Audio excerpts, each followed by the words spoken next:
Perkenalkan, nama saya Juliarti Lumban Gaul dengan NIM 193020205014. Di sini kita akan membahas tentang evaluasi pembelajaran. Pengertian evaluasi. Evaluasi merupakan saduran dari bahasa Inggris evaluation yang artinya sebagai penaksiran atau penilaian. Evaluasi pembelajaran adalah proses untuk mendapatkan data dan informasi yang diperlukan dalam menentukan sejauh mana dan bagaimana pembelajaran yang telah berjalan agar dapat membuat penilaian atau adjustment dan perbaikan yang dibutuhkan untuk memaksimalkan hasilnya.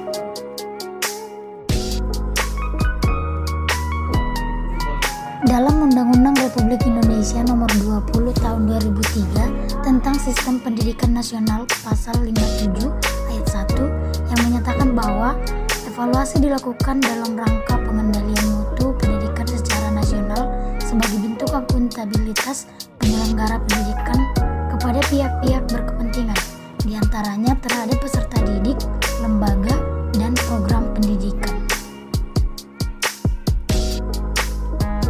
Tujuan penilaian hasil belajar.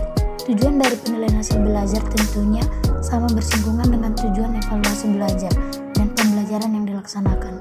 Evaluasi merupakan faktor penting yang menjadi salah satu tolak ukur keberhasilan proses pembelajaran dan juga mengetahui pencapaian hasil belajar peserta didik. Selain itu, penilaian dapat meningkatkan kemampuan peserta didik dalam belajar. Berikut ada fungsi evaluasi pembelajaran. Fungsi utama dari evaluasi pembelajaran adalah untuk mengetahui sejauh mana kemajuan perkembangan serta keberhasilan peserta didik setelah melaksanakan proses pembelajaran dalam jangka waktu yang ditetapkan. Di sini juga ada beberapa fungsi evaluasi pembelajaran. Yang pertama, fungsi formatif, yang kedua fungsi sumatif, yang ketiga fungsi diagnostik, dan yang keempat fungsi penempatan. Selanjutnya, prinsip evaluasi pembelajaran. Prinsip evaluasi pembelajaran harus bersifat praktis, yang artinya kegiatan tersebut harus menghemat biaya, waktu, dan tenaga. Pada prinsip ini sangat menekankan kemudahan guru untuk menyusun instrumen penilaian yang mudah digunakan, tidak hanya untuk dirinya sendiri, tapi juga memungkinkan digunakan oleh guru lain. Di sini ada 9 prinsip evaluasi yang perlu kita pahami. Selanjutnya, pendekatan evaluasi pembelajaran. Yang pertama, pendekatan tradisional.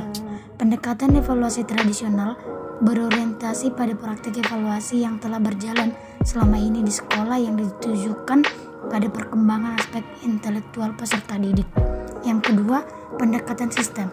Evaluasi pendekatan sistem adalah evaluasi yang dilakukan melalui sistem atau totalitas dari berbagai komponen yang saling berhubungan dan ketergantungan.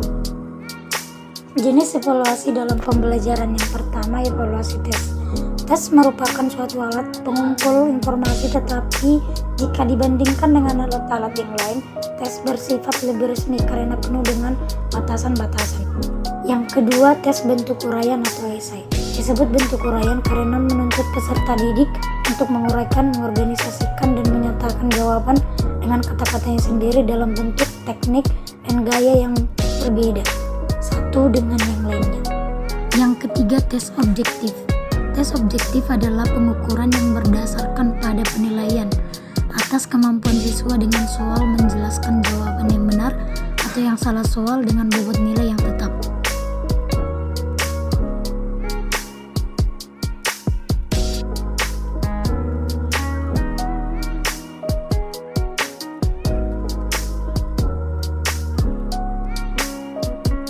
Selanjutnya adalah evaluasi non-tes. Evaluasi non-tes adalah penilaian yang mengukur kemampuan peserta didik secara langsung dengan tugas-tugas yang real. Evaluasi non-tes memiliki sifat yang lebih komprehensif, artinya dapat digunakan untuk menilai berbagai aspek dari individu, sehingga tidak hanya untuk menilai aspek kognitif, tetapi juga aspek efektif dan psikomotorik yang dinilai saat proses pembelajaran berlangsung. Baik, sekian pembahasan tentang materi evaluasi pembelajaran. Terima kasih, sampai jumpa.